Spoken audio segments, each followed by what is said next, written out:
I can tell you what will not happen. The government checks won't bounce. They'll all clear.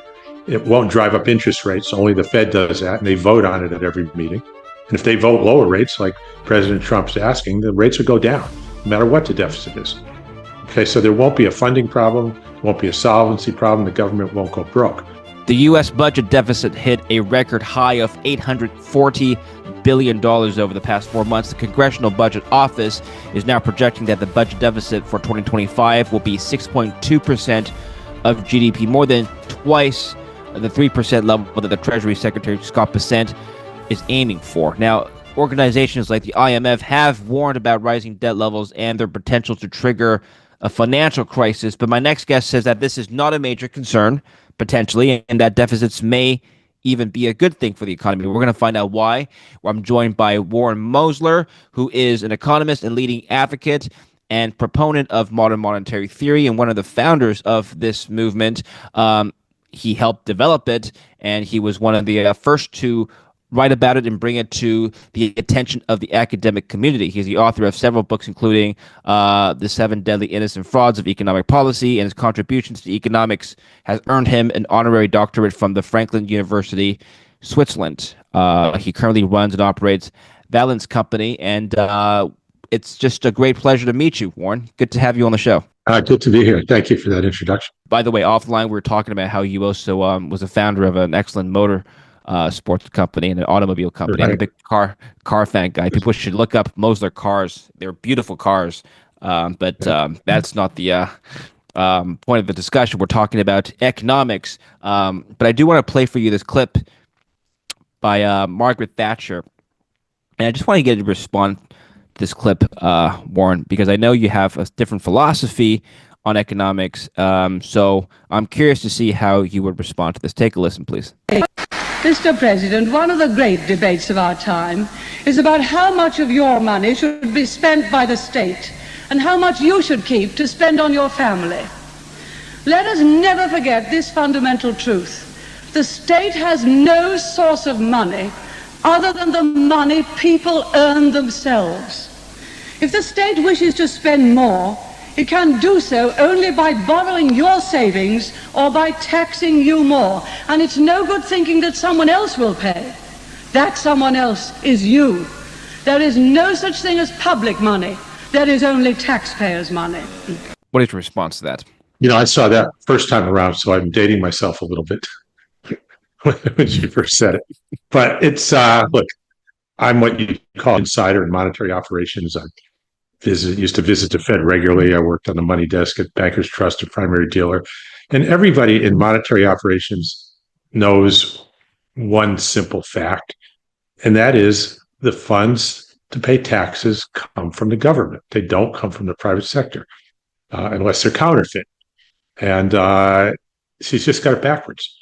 And the way they say it inside the Fed is we can't do a reserve drain without a prior reserve add, which means that the banking sector can't make payments to the government until after the government adds that money to the banking sector by doing what they call reserve add, which would be a repurchase agreement or spending of some sort. So the government has to spend first before anyone has the dollars to pay taxes or to buy government bonds. Now, a real world example would be the football stadium. Nobody would ever get up there and say, the football stadium has to collect the ticket first and then sell it. And that's exactly what Prime Minister Thatcher was saying, that all the tickets they use for the game come from the people going to the game. The stadium collects the tickets first and then they sell it. They can't sell tickets without collecting them first. It's just backwards. The source is the football stadium. They have to sell the ticket first before they can collect it. The source of dollars that can be used to pay taxes are the government and its agents. Commercial banks are set up as agents of the government to do this for them. They have to spend the money first before anybody has it to pay their taxes. And that's just simple, fundamental. And everybody's got it wrong. Every congressman thinks they've got to get the money by taxing, and what they don't get, they have to borrow, or they can't, or they don't have it to spend. They don't understand that tax requirements, tax liabilities, which are tax requirements, cause the economy to need the government's money. And The only source for getting it is government. That enables the government to spend it. People need it. They will sell their goods and services to get it. They will go to work for the government to get it. The government can then pay them. Then they have their money. Then they pay their taxes. So they've got the sequence backwards. It's been, the reality of what we've been living with for a long time. And it's the source of pretty much everything that's gone wrong in the economy for the last 40, 50 years. Correct me if I'm wrong, but I believe one of the tenets Yeah. of modern monetary theory is that governments don't need to rely on collecting taxes, which you just talked about, in order to raise money. They can just print money, correct? And that there's no constraint yeah. on this. Let's look at the football stadium. You're saying, well, they don't have to rely on the people going to the game to get tickets. They can just print tickets and give it to them. It's not that they can just do this. That's the only way to do it. The government has to spend first, either by giving you green pieces of paper or crediting your bank account, or else you don't have the money to pay your tax. The football stadium has to sell you the ticket first, or you don't have a ticket to go to the game. It's the exact same thing. It is like no difference here. Well, do you think that in this particular example, the football stadium example, if they print more tickets, the price of the tickets would change, meaning go up? Well, let's say they announce tickets to the Super Bowl are going to be $5,000. And they print tickets in their ticket office to get ready for all the people to come buy them. Does it matter how many they print? No. Look, if the Fed printed up $100 trillion in the vault and just left it there, nobody would even know about it. It would have no effect on anything. And if it burned up, it wouldn't mean the government just lost $100 trillion. This is just like scorekeeping. So printing money doesn't directly lead to inflation, is what you're saying. Per se, it doesn't do anything. Now, spending is another matter. Okay? Spending is when you buy something and that can drive the price up. But if you're just sitting in a room at the Federal Reserve and you print up dollar bills, you're not causing anything. They don't go anywhere. And the Federal Reserve doesn't even do that, by the way. When the Treasury spends, what it does is it instructs the Fed to put the money in your bank account. It's actually your bank's account on your behalf. And the Fed, how do they put money in a bank account? They just credit the account. It's called crediting the account. They just change the number. So if you had $5,000 in your account, what do you have? You have a computer screen that shows a 5 and 3 zeros, right? That's all you have is a bank statement that says 5 and 3 zeros. So now when they want to give you, another 1,000, what do? They just change the 5 into a 6. They just change your score from 5,000 to 6,000. There's nothing moving around. Nothing came from somebody paying taxes. They didn't hammer a gold coin in. It's just a simple scorekeeping system. Well, what if I told you that if you overlaid the annual percent change of the M2 money supply with the annual percent change of the CPI, in other words, inflation, there's actually been a pretty consistent relationship. How would you explain that relationship? Yeah, absolutely. What happens is as prices go up, it actually creates what I'll use, very simple language, a money shortage. So if prices doubled, now instead of going shopping with $200 in your pocket, you need $400. And now Apple Computer, instead of $200 billion on their banks, in cash at their bank, they need $400 billion. Okay, the need in the economy for liquidity, for savings, for everything else goes up accordingly with the price. Okay, and if that's not accommodated by government, the evidence is unemployment. But with a policy to keep unemployment at about 4%, you'll see that money shortage will be alleviated by what is casually called printing money. But that's not what they're doing. They're just spending by crediting accounts. Well, okay, so Warren, the wealth gap has been widening, and one of the criticisms of the U.S. economy is that the rich are getting richer while the poor are not getting richer to the same degree or magnitude. Now, in theory, according to modern monetary theory, if inflation is not a constraint to printing money, why can't we just print more money and give it to the poor? Well, we did that. We did stimulus checks under COVID. But why don't we just continue to do that? Why don't we just have like UBI or whatever? Yeah. Okay. Well, before you get to UBI, but but the reason we stopped was political will. Congress decided they didn't want to do that anymore. They were maybe concerned they were driving up prices. But whatever it wasn't because they didn't have the money. If they'd voted on it, it would have happened. The checks would not have bounced. Interest rates would not have changed. We wouldn't be on our knees at the IMF like they used to say, turn into the next Greece. And in fact, nobody worries about that anymore at all. But yes, if the government spends too much, if you're just giving money out like Social Security or stimulus checks, the people you give the money to become agents for the government. You're giving them money to spend, the same as if you spent it yourself. And if you do too much of that and don't do anything else, they can drive up prices. Absolutely. And that is a consideration. Some people will call it a limit, but it's a consideration because we've had, our consideration is that 2% inflation is the Fed's target. Why not 0? Why not 1%? Why not 4%? It's a political consideration. And they say, oh, we have to do this or it's going to cause inflation. We've had 2%, 3% inflation for 50 years, sometimes more. So it's not that anything particularly bad happens, except as you spoke, and it's critical, and it's one of the things of my focus, the distribution of income and standard of living is an obscenity in this country, the way it's been handled.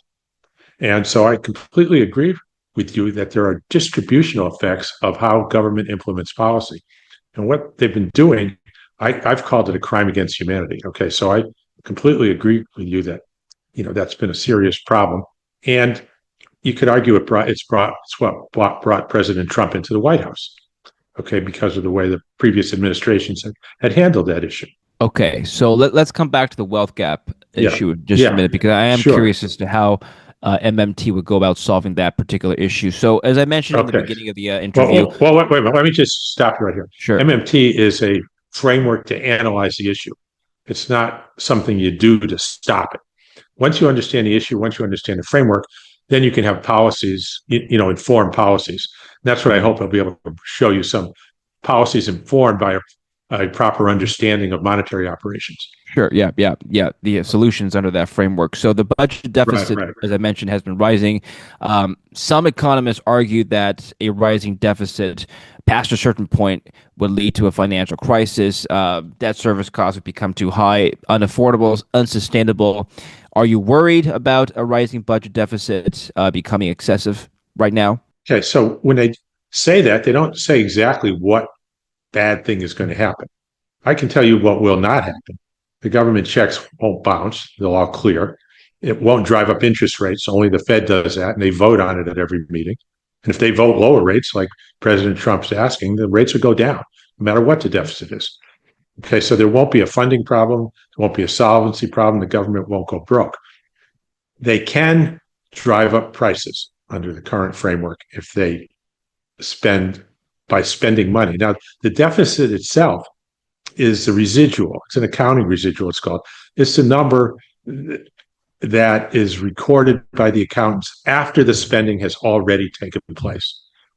Okay, they say, okay, last year the government spent $7 trillion. Last year, $5 trillion was paid in taxes. Therefore, the government, that $2 trillion extra that the government paid that wasn't used to pay taxes, that's called the budget deficit. Okay, it's there, it's sitting in accounts, it's already been spent. It's not like doing anything. It's not like some kind of disease out there that's going to bite somebody or something. It's an accounting residual. And it's money that people have already decided they would rather have that money than whatever they sold to get it. If somebody sells their house, they know how much they're going to get for it. They've made a decision. I'd rather have that much money than my house, knowing about inflation, knowing about interest rates, knowing whatever they know. I'd rather have the $500,000 in my house. I'd rather have the $600,000 in my house. Otherwise, I won't sell it. Okay. And so, and then deficit spending can be public or private. Government spends more than its income, its taxes, and individuals spend more than their income when they take out a mortgage to buy a house.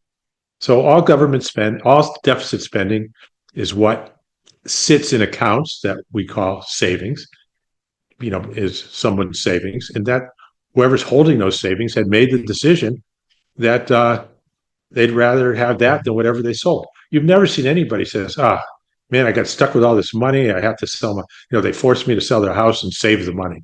There is no such thing. It's all voluntary. And so deficit itself doesn't do anything. That's just a recording, the accounting record of what's already happened. So take a listen to what Yeah. Scott Bessent, Treasury Secretary, had to say about reducing the deficit. Let's just listen to what he had to. I'll do it. Yeah, yes, Just sir. kidding. Yes, sir. We're going to have to respond to it together. I'm with you on this one. All right. I want time and a half for this. Emphasize is that we are not focused on whether the Fed is going to cut, not cut. What we are focused on is lowering rates. So we are less focused on the specific of rate cuts and how do we get the whole curve down. I mentioned that the 10-year, I believe, is the important price to focus on. It's mortgages, it's long-term capital formation. So, and look, I think with the president's policies of energy dominance, deregulation, and non-inflationary growth, I think that the 10-year is going to naturally come down. And then, look, on top of it, what if we do get some big savings on the spending side from the DOGE programs? Like, let's think of a naive formula. Government equals spending minus taxes. For my entire career and beyond, maybe even back to pre-FDR, government equals spending minus taxes. The Republicans, we like spending. We just wanted to raise it less. The Democrats want to raise it more. Taxes, Democrats want tax increases. We want tax cuts. What nobody's thinking about is what if the S actually went down? What if it actually goes down because of everything we're doing right now? All right. Well, that logically makes sense. Just spend less money and the deficit goes down. What do you think? Oh, I'm not sure where to start with all that. Okay. Except, I wouldn't have that guy making coffee in my office. But so what's your question? Yeah, I guess. Well, can you just evaluate what he said? Yeah. His plan to reduce the deficit. Well, he said so many things. He was all over the place. Yeah. Yeah, right. So look, what we have, because he's got the sequence backwards, he comes up with that kind of stuff. That's comes from having the Margaret Thatcher sequence, in your head, which is backwards. When you have the sequence the correct way around, that the money to pay taxes comes from the government, you don't think of it that way. And so you don't cause the same problems in the economy that he does. Well, the first thing he talked about was interest rates. Okay. So let me, I thought you were going to ask me about that. Do you want me to skip that part? Or do you want to? No, you can. Yeah. No, you can comment on that. Please go ahead. Okay. So why does he want interest rates to come down? The 10-year is about 4.5%. The overnight rate's about 4.5%. I don't know how low he thinks it'll come down if they leave the overnight rate there. A few basis points. I remember I was, probably your age, back in the late 1970s when mortgages were 15%, and we had twice as many housing starts per capita than we have now. And it's not exactly twice as many, but it was way up there. Okay, with 15 to 16% interest rate, and at the same time, Japan. I was on the phone to somebody. It's in the 80s, I think, and no, it must have been the 90s, early 90s. And I was talking to somebody in Australia, and a real estate agent. I said, "How's the housing market?" He said, "Well, rates are 17.5%, but it's still pretty good. I think if we put them up to 18, we're going to kill it." And then I'm on the phone to somebody in Japan. I was trading JGBs at the time. I said, "How's the housing market?" He says, "Well, it's pretty sluggish. Rates are at 3.5%. I think if we lower them to 3, it'll get going here." So, look, the interest rate is not the key thing with the housing market, except in the very short term. And this guy coming up here saying that we want this policy to bring the 10-year note down 0.25% or something. Why interest rates? I don't know. But there's a more fundamental problem with interest rates that I started pointing out when the Fed started its rate hike policy, and that is they've got the whole thing backwards because our public debt is so high.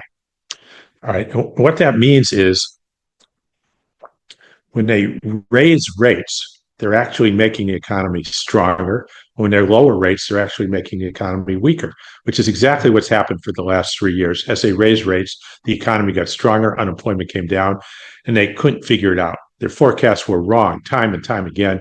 Our models aren't working, they're broken, but the models are working. Their assumptions in the models are what's wrong. Okay, and so let's take a close look at what interest rates actually do. Okay, what happens when the Federal Reserve raises rates? The only thing that happens at the governmental level is the government pays more interest on the public debt. 36 trillion in the public debt now. So Yes. when they raise rates, they have to pay more on that. A lot of it's short term, they pay more immediately. Some of it's longer term. When those bonds come due and they sell the new ones, then they have to pay more interest at that time. But they have to pay more interest. And what we've seen after they raise rates is the government interest expense go straight up. It's gone from 400 or 500 billion a year to over 1.2 trillion. It's become the largest expense. So when the Fed decides to raise rates, the government spending to pay interest goes up dramatically now because the debt's so high. And that is all deficit spending.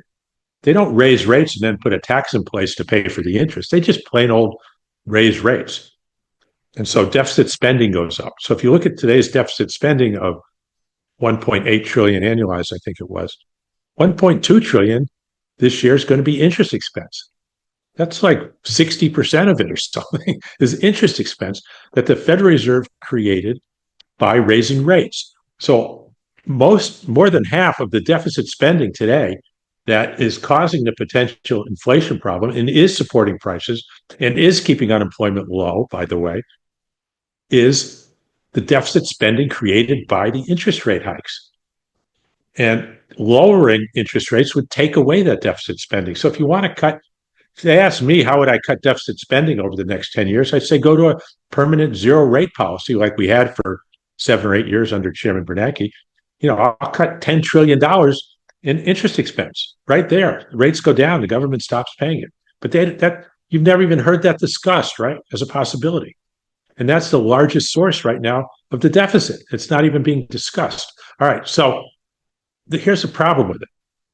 You say, okay, it helps the economy, it raises rate, people have an extra 1.2 trillion in spending, but it's the most obscenely regressive public policy you can imagine. Who gets interest? Only people who already have money. Interest is paid on bank accounts and treasury securities, people with money. If you don't have any money, you don't get any interest. All right, so the Federal Reserve has decided unilaterally to fight inflation by paying out $1.2 trillion a year only to people who have money in proportion to how much they already have. And that's how they're fighting inflation. It's like, what? Who voted for this? Okay, only the Fed. Would Congress have voted for it? Sure. You haven't seen them oppose that. Chairman Powell just was in front of Congress. Nobody questioned, why are you paying out $1.2 trillion in annual deficit spending only to people who have money in proportion to how much they already have? How does that affect the distribution problem you're talking about? It's huge. It's the largest factor out there. It's the low-hanging fruit to get rid of the distribution problem. And it isn't even discussed. It isn't even remotely discussed by anyone in either party, okay, including this great doggy agency that's supposed to be cutting spending. It's the low-hanging fruit, and they're completely ignoring it. What's going on here?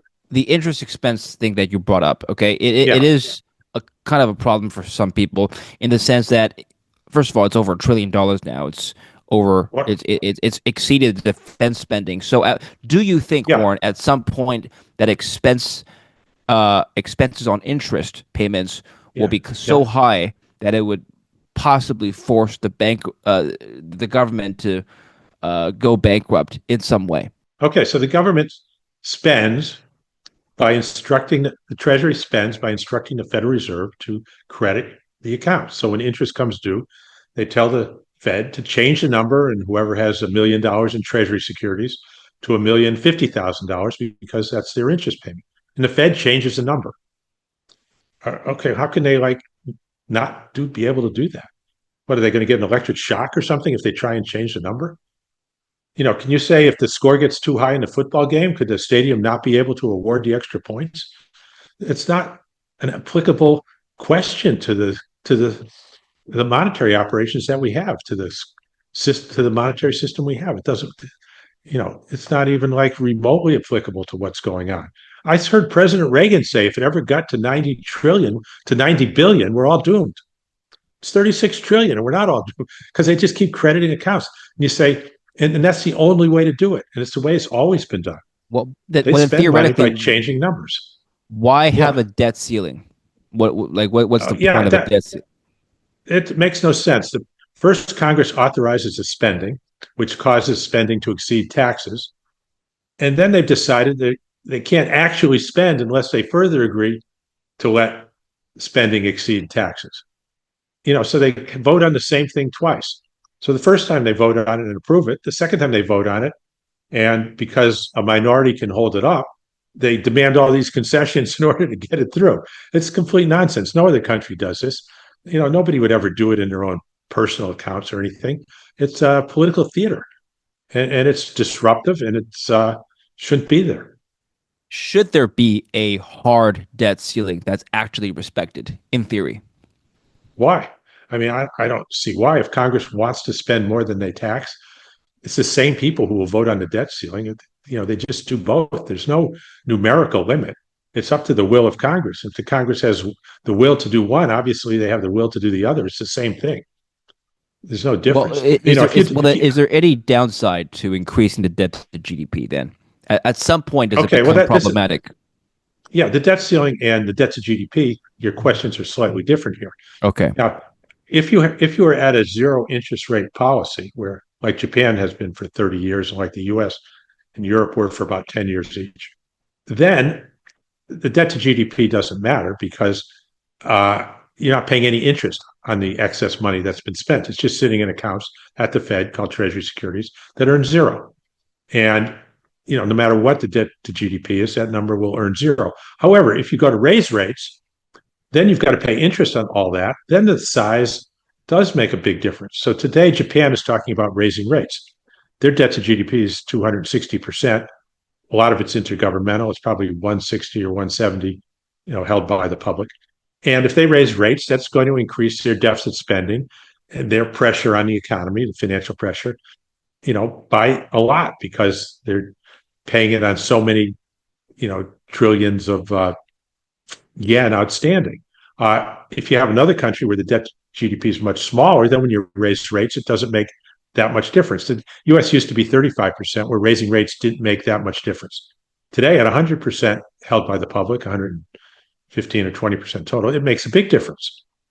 Okay, so does it matter for government solvency? No, because it's not.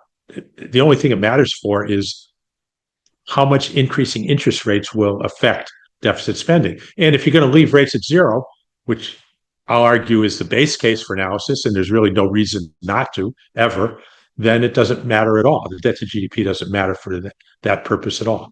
Different countries obviously have different debt to GDP levels. Yes. How would you, as an economist, assess whether or not any one particular country should have an optimal debt to GDP level, if there is such a thing? Well, so you look at the short answer is you look at the unemployment rate. Okay, so the government starts by the correct sequence is not you raise tax money first and then you spend it. It's you put a tax liability in place. You put a tax requirement on the population.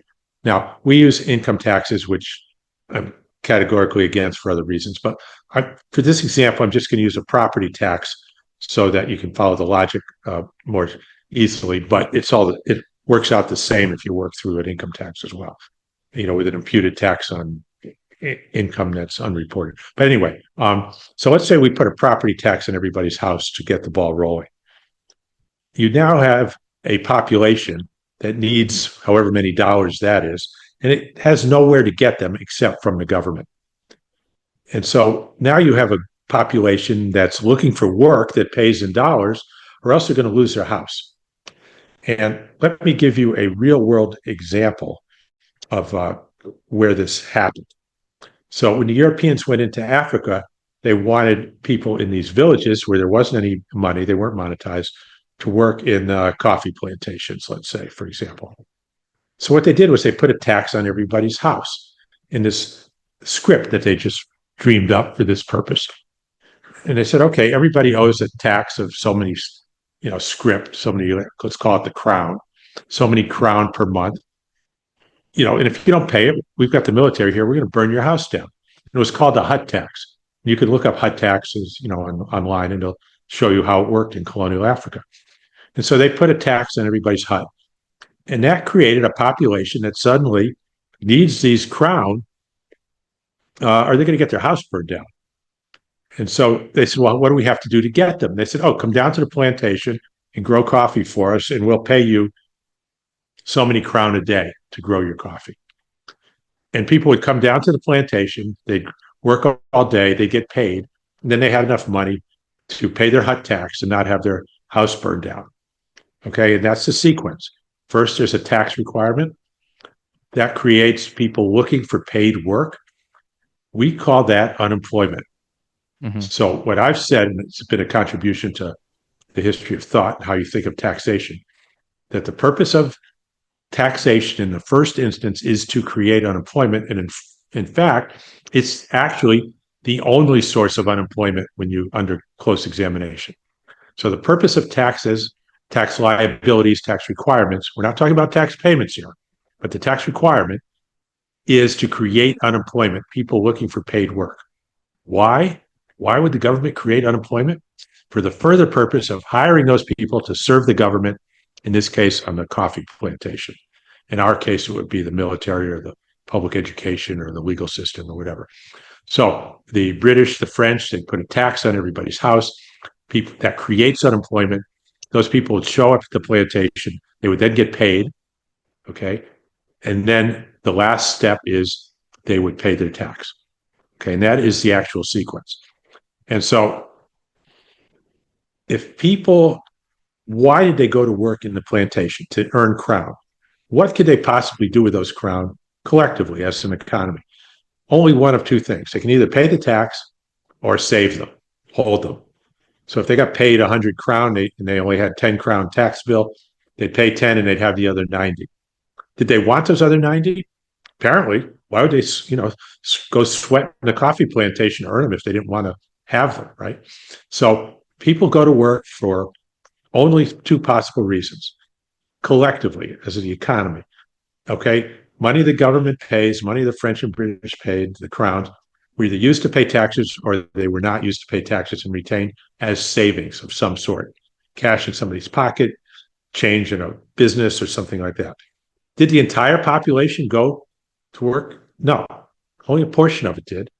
And the wages were high enough so that enough could be earned so that those people could then go back and buy things from other people who didn't want to grow coffee, and everybody could pay their taxes and everybody could satisfy their savings. They always deficit spent. People always earned at least enough to pay the tax, or you're going to get your house burned down. That would be a balanced budget. But they invariably earned more than that. The British, the French invariably spent more crown than were needed to pay taxes because people wanted extra for savings, for a money supply in the economy, for security. The parents took them home as souvenirs. For all kinds of reasons, that would happen, okay? And so what is the evidence that the population had enough to pay taxes and enough to satisfy their desires to save?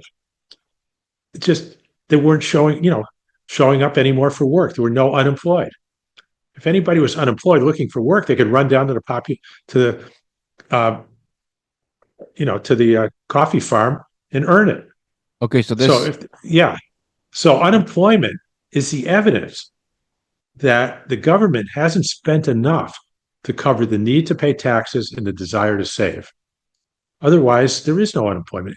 So at the macro level, unemployed in the economy always indicate that there hasn't been enough spending to cover the need to pay taxes and the desires to save. It's created by the government. If the total tax was 10,000 crown and they decided to spend only 9,000 crown, what would happen? There'd be unemployed, there'd be houses getting burned down. It's like, why would they even do that? Why would they set up a system to do it? They set up a system for people to grow coffee, not to go burn down somebody's house and create unemployed people who can't find work. Yeah, go ahead. Let's go back to my earlier question about the wealth gap. So here's what the wealth gap looks like right now. You can see it widening. How would you, as an economist, propose solving this problem, which is to narrow the wealth gap? Yeah. Oh, number one, I'd cut rates to zero, which would eliminate 1.2 trillion of income to the people who already have money in proportion to how much they have, it would make a very large dent in the wealth gap to start with that. And then uh, there's a very old principle in economics, that Adam Smith wrote about, that every economist knows about, that they've written about, and that is that the labor market is not a fair game, as they would say. It's all mainstream. This is not even MMT at all. It's elementary game theory, which everyone studies in college, who studies economics now. And that is, people have to work at the margin. People go to work because they need to eat, they need to pay their bills, they need to live. Business only hires if they think they can make a profit off that labor. You're not going to hire extra people for your business unless you think sales justify it and you're going to make some money, which is fine. That's how capitalism works. So no problem there. But what that is a massive disparity of power.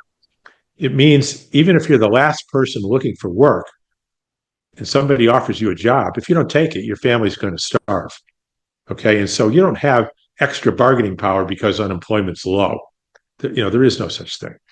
At the individual level, because game theory tells us this doesn't work, and that without some kind of support to offset this massive disparity of power, wages will gravitate towards subsistence levels, towards minimum wage in the economy. And that's exactly what we've seen ever since the early 1980s, where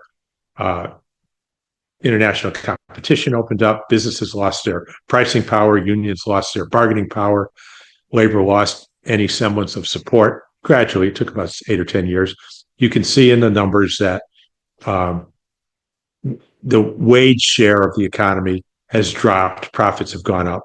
And that's to be expected because of this disparity of power. So somehow you have to either say, okay, that's how we want to run our economy, where people at the bottom get squeezed for every last dime they've got, or we're going to have to offer some kind of support to not live in a world like that. Because we've set up a system here where people have to work to eat. Business only hires if they feel like it. This is the consequence of our current institutional structure. We either live with it or change it. And there are different ways to change it. One way is using things like minimum wage and that type of thing. And other ways are what I like to look at as a job guarantee, which is my base case for analysis, which is what the British and the French and everybody else who's done this clean sheet of paper does, where they offered a job to anybody who showed up at the coffee plantation. And if they paid, £1 an hour for working at the coffee plantation, nobody in the economy is going to pay any less than that, because they can always go down there by default to get a job. So they didn't have to have a minimum wage law by having universal access to this source of income. And you had to work for it. They weren't giving anything away. It was hard work. So the money was worth something. It was worth a lot because you had to work to get it. Okay. Then that establishes the minimum, and that establishes how much real wealth is going to go to the lower income versus higher income groups. And so it's a long, we've got a relatively short interview here, but there's a lot of ways to address that issue. We also have institutional structure that is just outrageous. So we use Treasury securities that we don't have to. The Treasury could, if we had a permanent zero rate policy, the Treasury could just go to all 3-month bills, which trade at zero. The whole bond trading industry, government bond trading industry, would go away because there wouldn't be any government bonds. And then all those people would have to do something else. And they're making oftentimes tens of millions of dollars a year each, trading these government bonds that don't have to exist, only exist because of government policy on interest rates, government policy on duration, other government policies that, have no function in our economy. So we've got massive amounts of institutional structure adding to this disparity of income that can be very easily remedied, over a long weekend, actually. Yeah. Okay, that's an interesting perspective that deviates from a lot of mainstream economists. I'd love to have you on to discuss this with another economist another time. Yeah, anytime. Yeah, that'd be an interesting discussion. I want to move on to the last topic of our conversation, which is Fed policy and what that's going to do to inflation. I heard you say on another media channel recently that you believe that a Fed rate hike may actually be stimulative for the economy. Correct me if I'm wrong. I think that's what you said. Yes. How would that work? What's your thesis there? Well, if the Fed raises rates 1%, it ultimately adds, for example, 1% of GDP to the government deficit. That would add about, if the public debt held by the public is 28 trillion now. I think a 1% increase would ultimately add $280 billion a year to deficit spending. It would be a spending increase by the government to pay interest of 280 billion. So that has a positive effect on, direct effect on income, on employment, on growth, on prices, on everything. And you can argue that it has less of an effect that of a stimulus check going to somebody in the lower income group who will spend all of it. But it does, there is a large part of it that does get spent, I'll argue. Otherwise, the economy wouldn't be where it is now. Sure. Yeah. And so raising rates adds to deficit spending and all the things that deficit spending does. And it does it in the most regressive way possible. And that's what Fed policy does.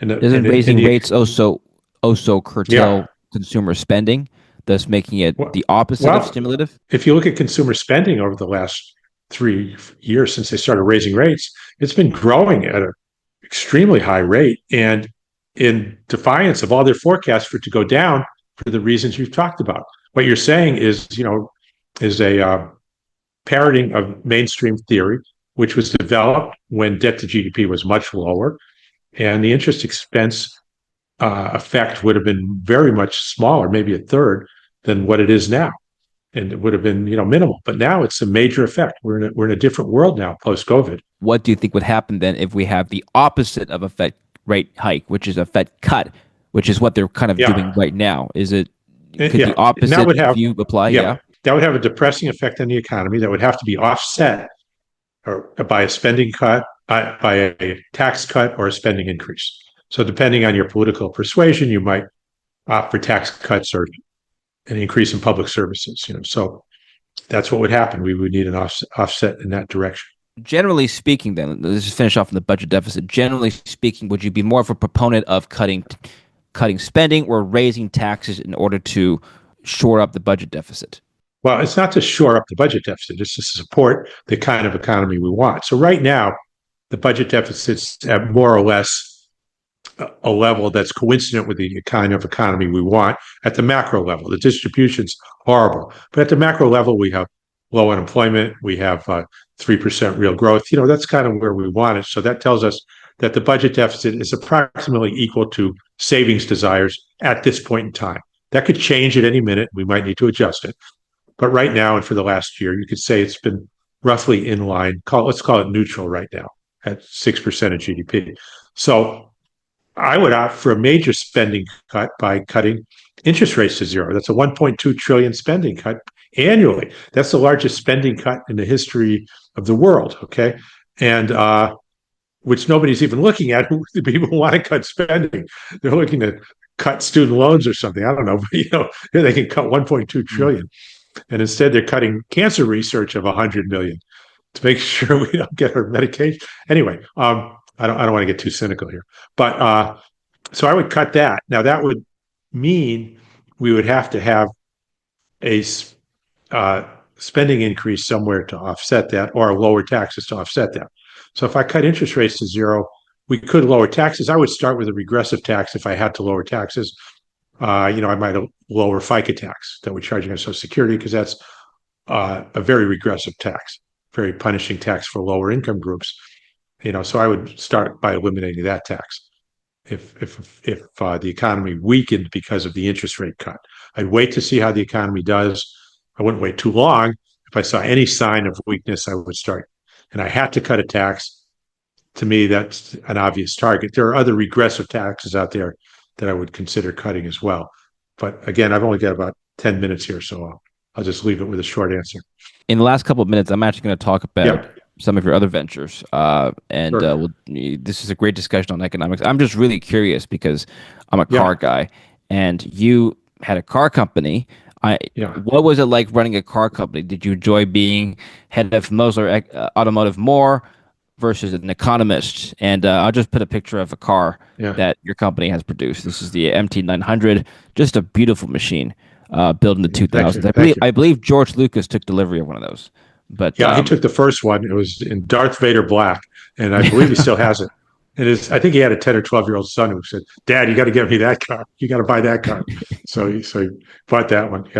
I like that. I liked the competitive aspect. I had a bunch of guys working for me who I'd hired from, they're working in garages, changing tires and things like that. And really top driver, a kid named Chet Phillip, who was just circle track driver, and we went out and just conquered the world. I mean, our cars won the 24 Hours of Daytona in 2002 or three or something like that. Then they kicked us out of the series.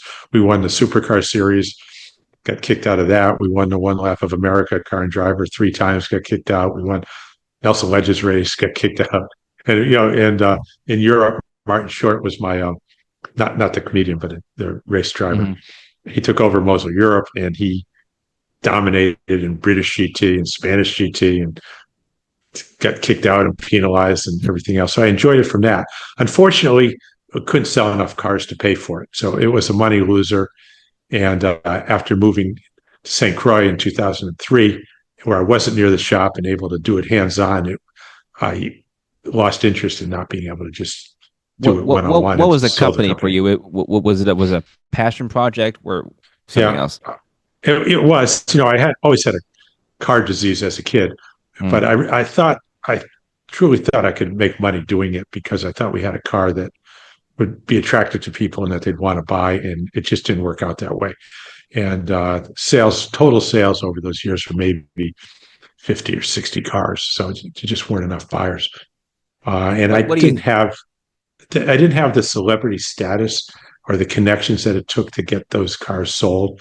It didn't have it wasn't a Ferrari, and it wasn't a Lamborghini, and it wasn't a Corvette, and it wasn't a Porsche, but it performed on equal footing, like you said. No, absolutely not. It was far superior. I mean, it just ran rings around. Every place we took it, they would add weight and put restrictors on the motor. Otherwise, we couldn't even run. So all the races we won were with highly restricted cars. In fact, last year, Martin's son, Morgan, won a race with a 18-year-old car, maybe more, maybe 20 years old, against new cars. And they were still restricting them. So it's still the top performance car in the world. And we got banned from several series and never allowed to compete in the... Why were you banned? Because it's marketing. It's kind of like professional wrestling almost, where the manufacturers don't like the idea of a small company getting in, winning, and they're there to sell cars and to look good, and it's theater, and I can understand that. And they have to make money also, the racing series, and they have to have people showing up to race, and they're not going to do that if they allow cars like ours in there. I'm going to finish off with this. What do you think of the current direction of the car industry? I know that's a loaded question. There's a lot of different subsectors within the car industry. This thing that I'm showing on the screen apparently goes 0 to 60 in 3.5 seconds, and Teslas go faster now. So, common saying in the car community, just because it goes fast like a microwave doesn't taste better than the grill. But I don't know. I'll let you. I'll let you comment on what you think is going on. Two things. Teslas accelerate faster. Sure. Only because they have four-wheel drive. And mine was a two-wheel drive. And that's all you were permitted. You were not permitted to run four-wheel drive in any kind of racing. So if I built cars to go racing, that's what it had to be. With four-wheel drive, it would have been the same, as a Tesla, because the maximum acceleration is based on tires and tire patch. And my cars were a lot lighter. And my big advantage was to be able to build a car that was 1,000 pounds lighter than any of the competition. And with that kind of a weight advantage, there was no competition and still isn't. Now, I built electric cars in the 1990s. And I built those, my cars were 2,500 pounds when the electric cars were 4,500 pounds. And Teslas today are over 4,000 pounds. So, I was 2,000 pounds lighter. I could take a Tesla and build it the way I built cars. It would look the same, and it would be at least 1,000 pounds lighter, and it would get more range and, go faster if you want, or do whatever, burn a lot less electricity. But when I built them, then same thing, nobody would buy them. And I wound up. Do you think that the future of cars is EV? Do you think that's I like electric cars. I have an electric truck. It's the best car I've ever owned. It's best handling, everything. And my wife has an electric 7-seater, and they're just phenomenal. And that is definitely the way to go. And as the battery technology improves, it's, the gasoline cars, I don't think anybody's going to want them anymore.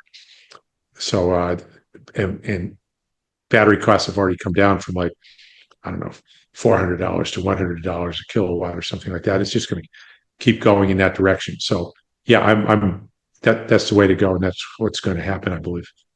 Interesting. All right, Warren, Yeah. excellent talk. Great meeting you. Where can we learn more from you? Okay. Where can we follow your work? Okay. At WB Mosler on X, used to be Twitter. I'm also on Blue Sky, same thing. And all my papers I've written, published papers, everything on this topics, media, videos, everything's on MoslerEconomics.com. Great. We'll put the And link down my below. my very short book, it's more like a pamphlet. The Seven Deadly Innocent Frauds. Economic policy is what's uh, kicked off the whole MMT revolution. It's gone from me and then two people, then four, then eight, then 16 to millions, including yourself. That's free online, The Seven Deadly Innocent Frauds. You download it, it'd take you a half hour to read it, maybe an hour. And I highly recommend it. Yeah. Okay, we'll put the links down there. So check out the book, check out Yeah. Warren's other work, and check out Mosler cars. I know they're not being sold new anymore, but I'm sure they're Yeah. still on auction. They're beautiful cars. Yeah. Thank you very much, Warren. Good to meet you. Okay. Thanks. Night. Bye-bye.